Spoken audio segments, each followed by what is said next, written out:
Welcome to the Purpose Driven Mom Show, episode 422. We are in the thick of it. It's back to school season. And today I want to talk to you about how do you manage your energy while staying productive and being home right now. I know that my kids went back to school last week, and my immediate was, I cannot wait to watch what I want to watch on TV. I can't wait to just exist. But that mindset can also get in the way of the productivity and the things that I need to get done during the day. I really had a big takeaway this summer that I actually prefer, don't hear me wrong on this, I'm going to explain it, but I prefer a more full schedule. And here's why. Not the demands, right? We have football 4 nights a week and cheer, and we're running here and there, and there's no chill. Not that. I liked my slow summer, if you listened to last week's episode. But when it came to work, I find that on the days I actually have more scheduled, I'm more productive. Maybe you have found the same, right? The Pareto principle says this, the task will expand to the time we give it. On the days that I have no calls, no urgency, this isn't due tomorrow, because I tend to work in a space that isn't urgent, which again, I love and I encourage. It can be hard to move forward on those days. It can be hard to get into a more slacked mentality. And I want to take that thought and talk to you today about, what do you do when you're working from home? Maybe your schedule is more open. Maybe it's more tight now. You're exhausted. How do you manage your energy to match your productivity? How do you manage your energy to match your time? How do you manage your energy to match your task list? These are all kind of integrated thoughts that we're going to talk through. Now, maybe your kids haven't gone back to school yet, like mine have, but the schedule is different. What I did, though, was that first day of school, I had my morning meetings and then I took a nap, and it was the most glorious nap that I've ever taken. And I was super excited about it. Now that we're into more of a full schedule, because my kids start before Labor Day, which I grew up in the Northeast where you just go to school after Labor Day. Well, that's not how it is in Pennsylvania, which is still the Northeast, but where I live in Pennsylvania, that's not how it is. So they started in August, but then they have off a couple days for Labor Day, which is silly to me, and then they go back to school. So this week, when this episode is airing, is probably a more we're getting back to a more quote unquote normal week. They'll have a 5-day week next week, and I'll be able to have my full work week again. So I want to be mindful about my time and my energy so that I also don't go, oh, look, I now have 6 hours a day again where they are at school. Let me grind until I'm burnt out. You have to find a place where you meet in the middle, not just with your work tasks, but with your home tasks, with your personal goals. You are permitted to sit and rest. And I want to say that before we talk about productivity and energy today. I saw this thing on TikTok, and it was talking about the trauma response of those of us who grew up in a home where you were not permitted to just chill, where you weren't permitted to sit, where you always had to be performing, like hand up, that's me, right? And so I don't know if this happens to you. My husband comes home, I could be working all day long. I could be doing all the things. I sit down for that 1 minute to scroll my phone or have my coffee or whatever it is. But my husband comes home for work and I immediately jump up and I'm like, I must be doing something. And me and him have talked about this, and he laughs because he's similar, where he's like, yeah, whenever you start cleaning or doing a thing, he's like, I feel like I need to get up and do it too. And so we've talked through this. So I also just want to encourage those of us who come from this mindset of we must be performing all the time, that you are allowed to rest, and actually your body needs it. But what I have found to help me be in this good alignment space between productivity and rest is intentionality. I feel like that's intentionality and grace is the space where all the things that I teach, all the things that we talk about here at Purpose Driven Mom, I feel like live. Oh, listen, if you want to check out show notes, I'm sure I'm going to talk about some things. We'll have links up. Scroll up in your player, go to purposedrivenmom.com/podcast 422. That's where they'll be hosted. All right, let's talk about the importance of energy management. If you are burned out, you are going to be snippy, you are going to not be performing at your best, and you are going to be struggling. And time management and energy management, they are not the same thing. I can manage my time, but I need to use my energy management strategies in order to do it effectively. Does that make sense? The way I box my time out with my time blocks is one thing. I do that, and then I ask myself, where do I have my energy managed? In what times of day is my refresh? And what times of day am I working on the right types of tasks? All right. We know what it's like for us as moms. especially if you're also juggling working from home. You've seen it all summer, right? The kids needing you. Well, now we're in back to school season. So now I'm multitasking. I'm managing the calendar. I'm trying to make sure all the school paperwork is filled out. Oh, now we have school pictures. The first fundraiser is here. Sports are happening. The fall schedule's up. We're getting less sleep because we're trying to stay up. I don't know about you. It's that revenge. What is it called? Revenge bedtime procrastination, right? That a lot of us moms have. It's the only time of day I get, especially in the summer. I will say my daughter slept in, my son did not. I slept in a little bit more. So, and we were together a lot. They had a lot less camp. They were home most of the summer. And so that nighttime, and they went to bed later. My husband and I talked about this because I was like, they went to bed at like 9:30. And by the time my daughter got actually asleep, it was closer to 11 for her because she would just lay in her bed. She would play. I would hear her pitter patter of her feet, sneaking around, playing with her dolls, reading her books.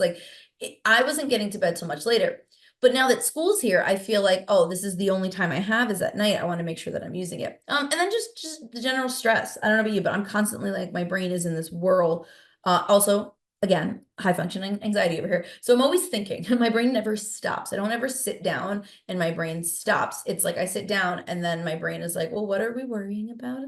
Man, right? So I know that it's challenging. So how can we do it? How can we practically manage our energy as we get into this back to school season where we feel like we're being tugged in a million directions? Everyone needs us. This is the thing that I find very exhausting. Everyone needing you, decisions needing to be made. A lot of that decision fatigue. We'll talk about delegation a little bit today. It can be exhausting. And I'm in this place too where we're getting ready for the Purpose Driven Mom conference. So work is taking it's my glass ball right now. We talk glass rubber balls. Like work is taking this huge toll of like decisions I have to make, and it can be tiring. So what do we do? I'm going to talk about self-care. Let's start there. It really is this place that you need to be in proactively. I just talked to my therapist about this because I was saying how I struggle with some negative self-talk and things like that. And what helps me not have it, right? I still struggle with it, but what helps me bounce back, what helps it happen less frequently, what helps me realize like, okay, this isn't factual, is the fact that I'm constantly pouring into my self-care bucket, right? Exercising, eating a little healthier, going to church, therapy, right? Like all those things, I'm constantly like plugging along at them when I don't need them. A lot of moms are making this mistake, or we get to the point of burnout, we get to the point of stress, and then we're like, I need to go take a yoga class. I need to go relax. Yes, you do, but you need to be doing these things. That was very bossy. I highly recommend you are doing these things also before you need them. You need to be pulling from that self-care bucket and taking care of yourself, right? It's got holes in it all the time. You need to be plugging those holes.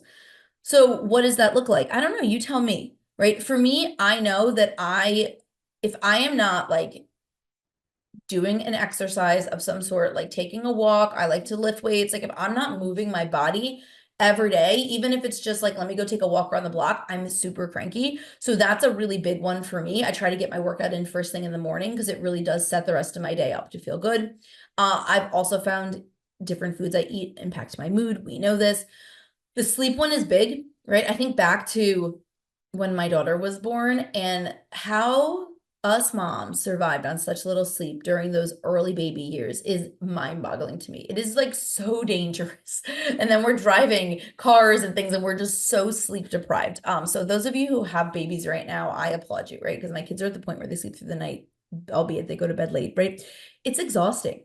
And I really have to make it a point, even though I want to stay up and watch another episode of TV or read a couple more pages of my book or scroll my phone for 10 more minutes, I make it a point that like lights out for me is at 11. I would like to even make that earlier. But again, because my kids don't go to bed so till late, the only time I get with my husband is at the end of the night. Y'all know the story, right? And then I want a little bit of decompressed time for myself. But I tell myself like 11 is the absolute latest I will stay up. I don't care if everything on my list needs to be crossed off still, unless it is actually urgent and has to be done by the next day.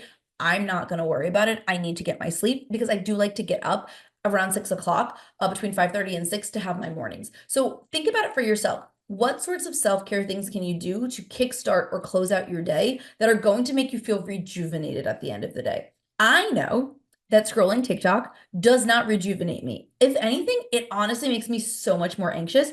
I was just talking this through with my therapist too, because I'm thinking about taking like a social media hiatus because I was kind of light on my socials this summer with work, and it felt great. And I was thinking about we were just getting, what is it, the names of my kids' teachers. And I thought about the fact that like I don't have as many friends to text. And I was like, I saw people on Facebook posting about, oh, who's got what teacher. And I was like, oh man, why didn't anyone like reach, not anyone, but like, I felt like, oh, people don't reach out to me. Like I don't have any friends. Like nobody wants to hang out with my kids. Like I was starting to get in my zone about that, which is not true. But my brain likes to play this trick on me, right? I have plenty of friends. My kids have plenty of friends. But it's when I see it on social media that I'm like, oh, why does no one want to hang out with me? Whereas if I didn't go on social media at all, I wouldn't even realize other people were hanging out and it would not bother me. I could be in my own bubble with my family and occasionally seeing a friend and be fine. But it's the second I see it, other people doing things that it gets in my head. You know the story. I'm sure it happens to you too, right? Social media makes me more anxious. We think about the political climate, the climate of the world, like people, like I know that it triggers a lot of anxiety in me, but I'm still on it. So as we're getting into the school year, I'm going to be committing to myself to actually getting off some social media apps, to cutting myself some limits, because I know that it's actually sucking and draining my energy because it's not serving me. Now, I don't think all social media is bad, but I think there comes to a point where it doesn't serve. So you have to ask yourself, what self-care things will serve my energy and what will drain it? The other thing I'm going to recommend, I mentioned this before about delegation. Asking for help is really important when it comes to your energy, especially when you're trying to work from home. If you need help with something, if you cannot do everything, you can get help. And I know that everyone's situation is different, but a lot of us don't get help because we don't want to ask. I talk to my husband a lot about this. Like, he is as capable as I am of doing things. It was funny because I was talking to, I don't remember who I was talking to. And we are talking about, oh, me going away. So September is the conference. I'll be gone Thursday through Monday, even though I'm only 30 minutes from my house. I'm staying downtown. I'm going away in October with my book club. I'm going away in November for my friend's birthday. So I'm going away for 3 weekends. And I was talking, I think it might have been somebody in the club, but and it's something about like, oh, just make sure you leave, we're talking about meal prepping. And they're like, oh yeah, just leave him like a good meal plan. And I was like, my husband is a capable individual. Like he can pack all of his own meals. And I used to do a lot of these things for him. I used to pack all of his meals and do all of his laundry and all those things. And it just got to be too much on me. And I work just as hard as he does. I was like, I don't want to do these things anymore for you. And he's like, I'll do them. And it was just this simple asking, you know, my brain played the trick of a good wife would, until I realized that I get to determine what a good wife is and not society and all of these things that I see on, here it is again, social media, right? So ask for help. If you are, in a relationship, like your partner can help you with things. They are capable. Your children can help with things. Talk to my daughter about this today. My kids they were doing their own laundry. I started doing it again. They're going back to doing their own laundry, or at least putting away. I don't need to be doing all these things. I have a list of cleaning tasks that have to get done around the house. My kids can help with that. My son, he got in a lot of trouble this summer and he had to do some chores to earn back some money. And it made me realize how capable he is of doing things. Like he puts the dishes away, fabulous. He's going to be 7 in a couple days from this recording. He is capable. Our kids are more capable than we give them credit for. And also, if you need help, if you have other mom friends that you can rely on, one of the things I did this summer was, if somebody said to me like, oh, do you want to have a play date? And I wasn't able to, I might ask them like, hey, is there a way I can just drop them off? Depending on the friend, obviously, so I can get some work done. You're allowed to ask for help. This is one of the things that helps with my energy a lot, is asking for help and also saying no. No is a complete sentence, and I am repeating this for myself as well. I talked this through with my therapist again, and we talked about what the fall was going to look like for me, because it's not that my kids activities are exhausting, right? I mean, they're time consuming. My kids don't do a lot of things. I want to be clear about that, because people will be like, you guys do so much. We really don't. My daughter does cheer, my son does football, and my daughter does Girl Scouts. My son did Cub Scouts last year. He decided he didn't want to do it this year. My kids, the rule we have in my home is that you're permitted to do one year-round activity like Scouts and one seasonal. So if it's football season, you're not doing another sport, right? Type of thing. Basketball season, that's the only sport you're doing, etc. Because my daughter chose competition cheer, which goes August through May, that's pretty much all she does. And then my oldest, he's in high school. He plays basketball. So he's got one thing. So anyway, I cleared it up because people be like, your kids are so busy. It's not that they're doing a ton of things. It's that the activities they've chosen are more involved. Cheer is 3 practices a week. Football is currently 4, about to go down to 3 practices a week plus games. Yeah, it's more involved, but it's one thing. But what I realized it wasn't the activity itself, it was my involvement in the activity. Because I am the type of person where my kid does an activity, I immediately am like, I can help. I want to help because I love to serve. It's like it's just something ingrained in me. I enjoy serving. I'm also a bit controlling. So I figure it honestly, my brain's like, I can do better. I can do a good job. I'm great at this because I also know that I have the skills to do things like that. But I told myself this year going into it, I am not saying yes to everything anymore. I can help at a certain level, but I don't need to say yes for all the things. And that is scary for me as we get into the activities and I know things are going to be asked of me. If it does not fit, I'm saying no. So like for Girl Scouts, I'm the Girl Scout leader. I'm going to say yes. I also am what's called the registrar. So they just changed the name to that, but I help connect local people to groups. I build the Girl Scout troops in my town. So that is an extra volunteer position that I take on. If asked to do something else in Scouts, will I say yes?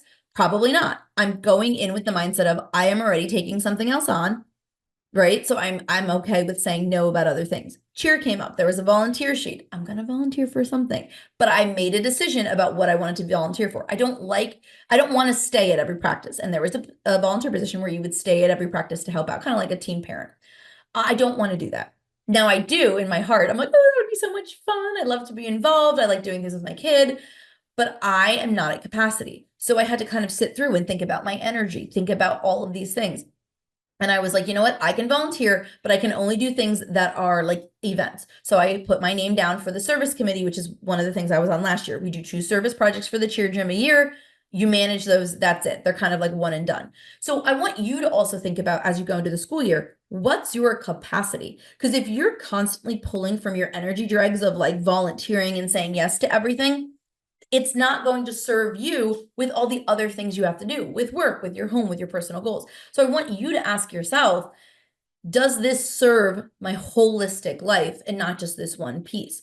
And I know it's hard to say no, but it's important that you do. Other people will step up and do things, one, or they won't, and it won't happen. But that's not your fault. If your energy is being pulled and it's not something you enjoy, you are permitted to say you don't want to do it. If I didn't enjoy helping out and serving at the service committee with the registrar with Girl Scouts, I'm telling myself this year I can say no. Like if I get to the end of the year and I decide I don't want to do it again, I can say no. I actually really enjoy what I do in all of those roles. If it comes to a point where it's not enjoyable for me, I know not every minute will be, but in general, I'm giving myself permission to say no because it's not worth the energy put out. And I want you to do the same thing. Now, one of the things I want to switch over to, because we talked personal, let's talk working from home now, right? Kids are gone, they're at school, maybe not, you're homeschooling, you got a new schedule. I want you to be intentional about your high energy tasks and the peak time for them. So one of the things that I do is a time inventory. I recommend you do one every quarter. You go through, you write down what you're doing, how much time it's taking, etc. One of the things that does for me is it tells me how long something's taking, but it also just has me do a quick analysis of how long certain tasks take during certain times of day. Now, I'm recording this. What time is it? It's 10:23 in the morning. This morning, this 9 to 12 work block for me, that is my highest energy time of the day. I feel like I'm more focused from 9 to 12. I'm coming off like that workout energy still. I'm fresh. I'm not burnt out. I feel like I perform better on podcasts. Now, I've had to do a couple podcasts this summer at night because it was the only time I had. It's my lowest energy time, but it had to happen. So I also want to acknowledge that sometimes it just has to happen, right? But if you can pick your high energy times, those peak energy times, and match them with your peak activities, that's where you're going to be the most productive. So things like coaching calls, I need a lot of energy to do them, but they don't require for me a lot of quote work. And what I mean by that is because I am been doing this for years, because I know my framework, because I'm a certified life coach, because I have the skills, I don't have to prep to get on a coaching call, right? I can get on and I can use my skills and rock it and help people. And that's what we do in the club, right? So I try to do all of those types of calls later in the day because I know that I'll be kind of coming off this high energy time. Other things that need more creative mindset for me, I try to do those in the beginning of the day as well. There are some things like planning, I can do at any time of day and I love it. So I can do those later in the day as well. So identifying what those tasks are and making sure you're doing them at the correct time for yourself is going to save you time because you're going to be procrastinating less. There's going to be less like looking around the room. What am I supposed to be doing? You're not like pushing against how you naturally feel. And so I want to encourage you as you go into the season and you're making your work blocks and your time blocks and you're thinking about how to protect your energy is like, when is the best time for me to work? If I know that my best time is 9 to 12, I actually would prefer to have less meetings from 9 to 12 so that I could sit at my computer and work. I'm contemplating moving some of my meetings in the fall to the second half of the day, so that I'm not quote unquote wasting that time, where is my most creative time at a meeting that I don't need that same type of brain energy for. Does that make sense? So pre-planning out that way, I think, is helpful. But the other thing I do want to encourage you, especially if you're working from home, is making sure you have transitions for yourself to preserve your energy. So I teach time blocking and I teach a manner of transition blocks. And this is kind of the concept of like, if you went to high school, you'd have a bell that rung and then you'd have 5 minutes or whatever to get to your class. And you go, and all of a sudden you were in Spanish class and now you're in history class, and your brain has shifted into history mode. Do the same for your time. 9 to 12 was one of my work blocks typically during the school year. It's when I stop. So I create a transition activity. That's when I have lunch. I'll go ahead and be like, all right, I'm going to go sit and have my lunch. I'm going to go get some air. I'm going to go outside. I might go for like a walk around my pool, like for 2 minutes. Then I come back and I do my second half of the day work. After that, that's my 12 to 3 block. I pick up my kids at 3:30. At 3 o'clock, I try to close out my workday, check in all my boxes. And then at 3 o'clock, I like to have something that conserves my energy to get me into mom mode. Because once 3 o'clock hits, my hat switches from work to mom. And it is funny. I talk a lot about this to people, how I compartmentalize work so much. So many people in my real life have zero idea that I have this podcast. They don't know what I do. I don't talk about it enough. And for me, it's just because, not that it's not important, and the work that I do is important. It probably could help a lot of moms if I did things locally, but I do like to compartmentalize that so that I'm not thinking about work all the time.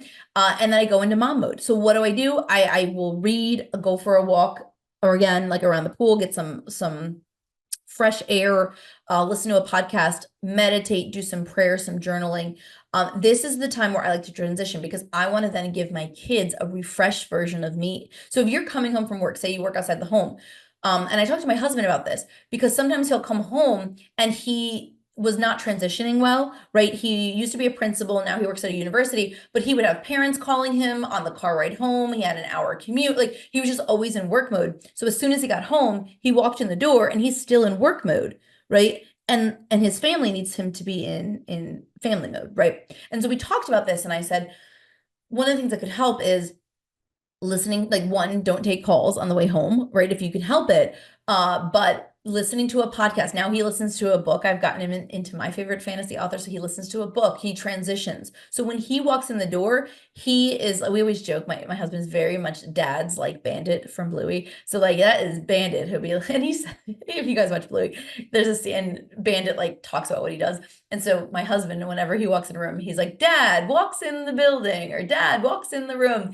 And he says it and he like becomes Dad. It's actually really cute to like, if I'm like, oh, I'll like step outside and like think about it. Like, my husband is a really great dad. And so he does those sort of things because he knows he needs to feel refreshed. Do you need to do the same? I do it even though I'm working from home. So it's not like I'm driving or commuting, because I struggled there when I lost my commute from when I was a teacher to work from home. I lost a lot of that transition and it was just constant go, go, go. And my energy was draining. So I want you to think, hey, how can I transition in a way that preserves my energy, right? Before we go, I just want to give you a couple like long-term energy boosters. I know we talked some practical stuff you can do because I like the podcast to be short, sweet, and practical. But I do want to just tell you there's a couple things you can do proactively to just help. One is build a support network now. I mentioned friends. Like, I say that in my head. I have an amazing support network. If I needed my kid picked up from school or somebody to watch them because I had something else to do, I would have a list of people I could ask. And I know I say that from a very privileged standpoint because not everybody has that.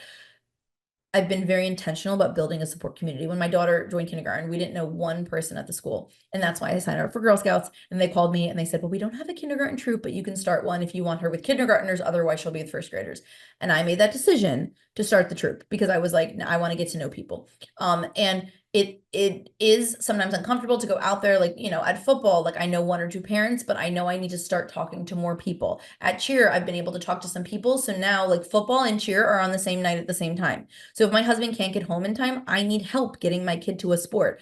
I've been able to have conversations with people and I'm like, hey, you need help. I need help. Let's work it out. It can be hard if you're introverted. Step outside of your comfort zone a little bit. Talk to people. People are just as nervous as you are. A lot of times we don't know what to talk about. When I was in network marketing, this is something I do use still. And from my network marketing days, I learned about the acronym FORM, and it's a really good way to talk to people, especially like just if you don't know them. So F stands for family. Like, how old are your kids? Really, I think family for us moms is the easiest piece to talk about. O is occupation, right? You can ask people what they do for work if you wanted to. R, recreation. Like, what do you do for fun? Oh, do you read? That's how I meet a lot of people. We talk about books. I talk to everybody and anybody about books. I don't care if I've never met you a day and I hear you talk about a book I like, I'm about to come over there and we're going to talk about the book. And then M, this was in my network marketing days, so it was message. Like, what do you want, the point you want to get across? But maybe in this case, if you're trying to make friends and talk to people, maybe the message just here is like, oh, our kids are in the same class.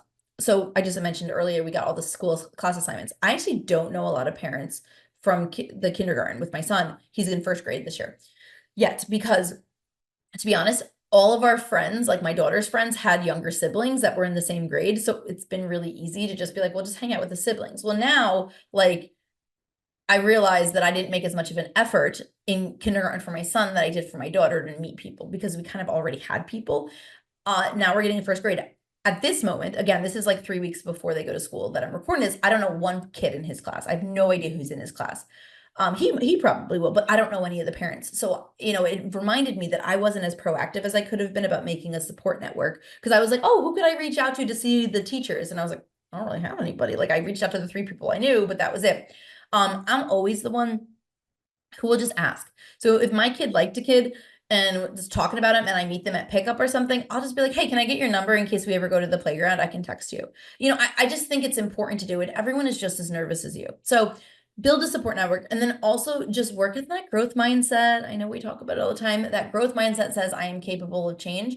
Well, fixed mindset says this is the way things are and they will not change. If you believe that you were always meant to be that permanently exhausted pigeon that they tell moms they are, well, that's who you're going to be. If you believe that you're never going to find a support system, that you're never going to have enough time for your to-do list, that you're always going to be feeling scrambled, that you're incapable of saying no, that's what your life is going to be.